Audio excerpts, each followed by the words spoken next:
Hello everyone on the commerce league. बच्चा लोग, आप लोगों का आज फिजिकल एजुकेशन का पेपर है। आई होप आपका बहुत अच्छा गया होगा। अब हमारे पास 18 तारीख को इकोनॉमिक्स का पेपर है और लगभग हमारे पास अब यहाँ पर 5 दिन बचता है। ठीक, उन 5 दिनों में आपको कैसी स्ट्रेटजी होनी चाहिए एग्जाम के लिए, ताकि आप लगभग सभी कॉर्नर को टिक टिक टिक टिक कर लो, और किन चीजों को हमें बहुत इंपॉर्टेंटली ध्यान रखना है, किन क्वेश्चंस को करना है और क्या स्ट्रेटजी हमारी होनी चाहिए, आज की वीडियो में ये कवर करेंगे। और इसके बाद सारे इंपॉर्टेंट क्वेश्चंस की सीरीज में लेकर आने वाला हूं चैनल पर। तो जिन भी बच्चों ने अभी तक सब्सक्राइब ना किया हो, चैनल को सब्सक्राइब करो और इसका फायदा उठाओ। चलो शुरू करते हैं। गाइस, मैं जानता हूं कि आपने काफी हद तक इकोनॉमिक्स का तैयारी कर लिया होगा और आपने इस चैनल पे जो ऑलरेडी वीडियोस डाल रखे हैं मैंने, उस पर भी आपने काफी हद तक देखा होगा। जिन्होंने ना देखा है वो जाके रिवीजन कर लीजिए। आधे आधे घंटे 15-15 मिनट में बहुत आउटस्टैंडिंग रिवीजन हो जाएगी। लेकिन फिर भी 5 दिन में जो एग्जाम डेज होते हैं उसमें बहुत स्ट्रेटेजिकली, बहुत प्लानिंग से अगर हम कुछ चीजें करें तो हम हर एक कॉर्नर को टिक कर सकते हैं। जैसे मैंने इंट्रो में बोला, देखो बेटा, हम लोगों को ना अब प्लान 2 बनाने हैं। ध्यान से सुनिएगा।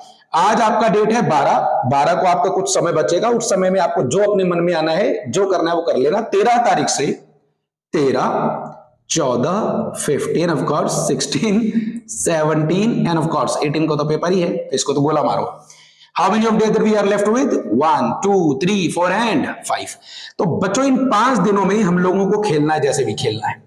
देखो, बताऊं मैं आपको, आपने 10 महीने में जितनी भी पढ़ाई की है, जैसे भी पढ़ाई की है, जिन भी स्टडी मटेरियल से की है, वो अलग चीज है। अब इसके ऊपर जो 5 दिन में आप अपनी स्ट्रेटेजिक वाइज प्लानिंग करोगे, एग्जाम के लिए तैयारी करोगे, वो सबसे ज्यादा रिजल्टफुल होने वाले हैं।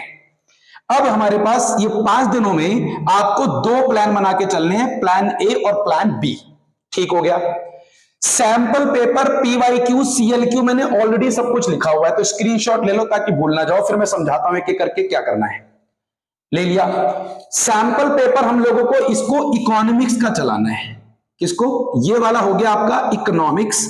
और प्लान बी, कमाल की बात है, क्या बात है, अकाउंटेंसी भी चलानी है। कारण देखो, बिजनेस स्टडीज का आपने अगर मेरा पहला प्लान आपने फॉलो किया है तो आपको एग्जैक्टली पता है, बिजनेस की मैंने आपको सेकंड बुक की रिवीजन बहुत इजीली करवा दी थी वहां पर। तो केवल बुक 1 बच जाएगी। बुक 1 को जब अकाउंटेंसी का पेपर स्टार्ट होगा तो हम उसे आराम से कर सकते हैं, अकाउंट्स, और कुछ पार्ट हम बिजनेस का कर सकते हैं। ठीक है, क्योंकि बिजनेस का पेपर उसके बाद है अकाउंट्स के। हम लोगों को यहाँ पे अकाउंट्स का कम से कम 3 किताबें हैं। एक किताब जो 20 मार्क्स की होती है, जिसके अंदर CFS, रेशियोज और हेड एंड सब हेड वगैरह होते हैं, इनको comparative balance sheet, common size balance sheet जो होती है, उनको कम से कम मेक श्योर करना है कि इन 5 दिनों में हम लोग बाई पार्ट ये काम करते चले जाएं, और उसके बाद केवल हमारे पास कंपनीज और पार्टनरशिप का ही काम करना रह जाए। न सिर्फ मैं आपको ये समझा रहा हूं कि कैसे करना है, मैं ये भी समझाऊंगा कि क्या एग्जाम में होना चाहिए, और आपको important questions, PYQs, SPQ, sample paper question, ये सब मैं कराने वाला हूं। टेंशन की कोई बात नहीं है। सैंपल पेपर 3 घंटे का एक जरूर अटेम्प्ट करना है। किसी भी सैंपल पेपर में हो सकता है, एडुकार्ड का हो, ओसवाल का हो, अरिहंत जी का हो, किसी का भी हो, जो मर्जी फॉलो करो, वो टेंशन नहीं है। लेकिन 3 घंटा एग्जैक्टली बैठकर, कभी भी सुबह, दोपहर, शाम को 3 घंटा बैठकर डिसिप्लिन में अपने सैंपल पेपर को अटेम्प्ट करना है। पहली चीज ये ध्यान रखना। ये करते रहोगे, 18 तारीख को आप कहोगे कि कॉमर्स लीग के भैया ने कुछ बताया था, बहुत इंपॉर्टेंट था। दूसरा PYQs बेटा 2 घंटे मैंने जानबूझकर बोला है, इसमें नहीं ज्यादा बैठना। PYQs के क्वेश्चन जो है, कई सैंपल पेपर ऐसे जिसमें सैंपल पेपर क्वेश्चन सॉल्व भी हैं, अनसॉल्व भी हैं असेसमेंट के लिए, और फिर PYQs भी 4-5 दे रखे हैं। जिनके पास सैंपल पेपर ना हो वो डाउनलोड कर सकते हैं गूगल पे जाके, 2022-23 का, 21-22 का और 19-20 का, और साथ में ये जो 3 साल के सैंपल पेपर भी ये लोग इशू करते हैं CBSE वाले, तो उन्हें भी जरूर देखना है पैटर्न वाइज। और सब 2 घंटा, ज्यादा नहीं, 2 घंटा PYQs के क्वेश्चन लगाओ, जिसमें असर्शन रीजन के भी क्वेश्चन होंगे, जिसमें लॉन्ग क्वेश्चंस भी होंगे, और आपने सैंपल पेपर पहले से लगा हुआ होगा तो काफी क्वेश्चंस रिपीट हो रहे होंगे। अब वो रिपीटेड क्वेश्चन कौन से होते हैं भैया, हमको ये बता दो रिपीटेड क्वेश्चन कौन से होते हैं, ताकि हम लोगों को एग्जैक्टली ऐसे ऐसे क्वेश्चन जो एग्जाम में कम से कम आने ही वाले हैं, एक्सपेक्टेड हैं, वो करा दो। वो काम मेरा है बेटा। मेरे को मैंने क्या लिख दिया? CLQ का मतलब कॉमर्स लीग क्वेश्चंस। ठीक है, नाम बनाया है, देखो आपको पसंद आया तो। हाफ आवर, बेटा मैंने हाफ आवर क्यों लिखा है? क्योंकि आपको 15 मिनट, 18 मिनट, 20 मिनट, 10 मिनट इनकी वीडियोस डेली में अपलोड करता रहूंगा, और आपको यहां से भी पढ़ना है, साथ में जो चैप्टर आपका हल्का लगे वो चैनल पे जाइए, ऑलरेडी वीडियोस अपलोड कर रखी हैं, जाके उनको चेकआउट कर लो। 12, 15, 18 मिनट की वीडियोस हैं, आपका पूरा का पूरा कॉन्सेप्ट ही क्लियर कर देगी वो। That is what I am making you promise here.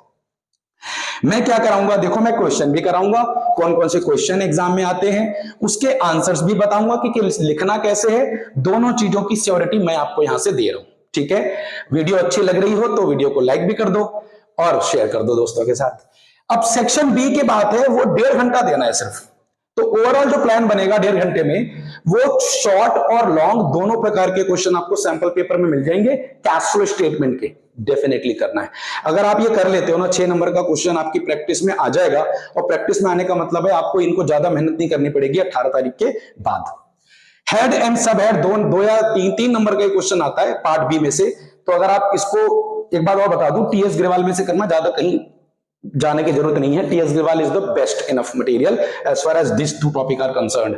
पूछते हैं नॉर्मली कि भाई स्टॉक एंड स्पेयर पार्ट्स किस में हेड में आते हैं, किस सब हेड में आते हैं, करंट एसेट्स में आते हैं, करंट लायबिलिटीज में आते हैं वगैरह।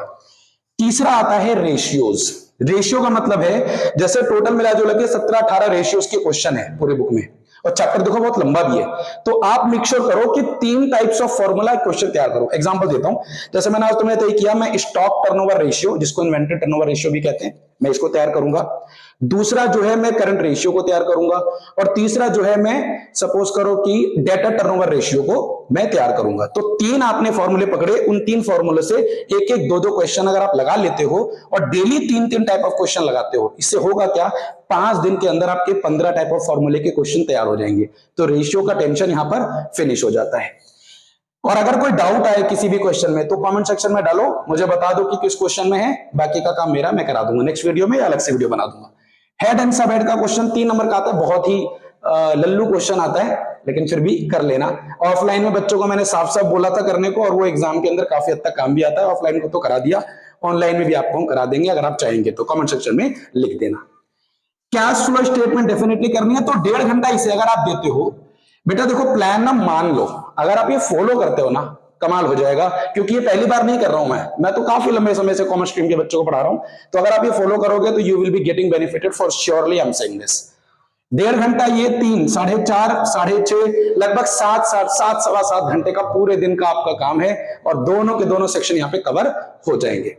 एक बात और, जब भी आपको ऐसा लगे कि मैं कौन से टाइम, मतलब टाइम कैसे मैनेज करूं, देखो टाइम मैनेजमेंट का मतलब आप इस वाले को ना पहले ही कर लो, इसको बाद में करो। बाद में मतलब है इसको 4 बजे के बाद का करो, और ये 3 बजे के पहले वाले सेक्शन उठाओ।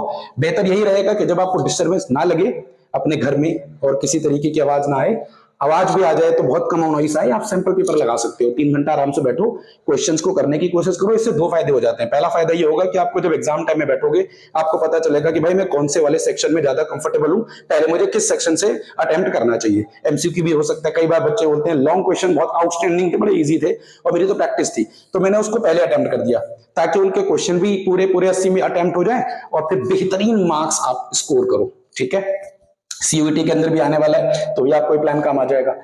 सीएलक्यू का काम मेरा है, आपने बहुत आउटस्टैंडिंगली, ब्रिलियंटली, ज्यादा तामझाम में नहीं पढ़ना है, बेसिक स्ट्रेटजी अडॉप्ट करनी है, इसको पढ़ते जाइए। मुझे ये पता है कि अगर आप ये फॉलो करेंगे, आपको इसका फायदा जरूर देखने को मिलेगा। ठीक है, तो अब जो है हम लोग कल से आपके लिए MIQs, मोस्ट इंपॉर्टेंट क्वेश्चन सीएलक्यू के, वो डालना मैं शुरू कर दूंगा, अपलोड करना शुरू कर दूंगा, और आपको उसको पढ़ना है, और 18 को बेहतरीन मार्क्स स्कोर करना है। उसके बाद मैं अकाउंट्स भी आपको कराऊंगा, फिर बिजनेस स्टडीज भी आपको कराऊंगा। ठीक है, मिलता हूं आपसे नेक्स्ट वीडियो में। तब तक आप इस स्ट्रेटजी को आराम से फॉलो करें, दिमाग में बैठाओ कि मुझे कब क्या करना है। Follow me, I will definitely get you score a very brilliant marks. That is what I can promise. Okay, मिलता हूं आपसे नेक्स्ट वीडियो में, तब तक ऑल द बेस्ट।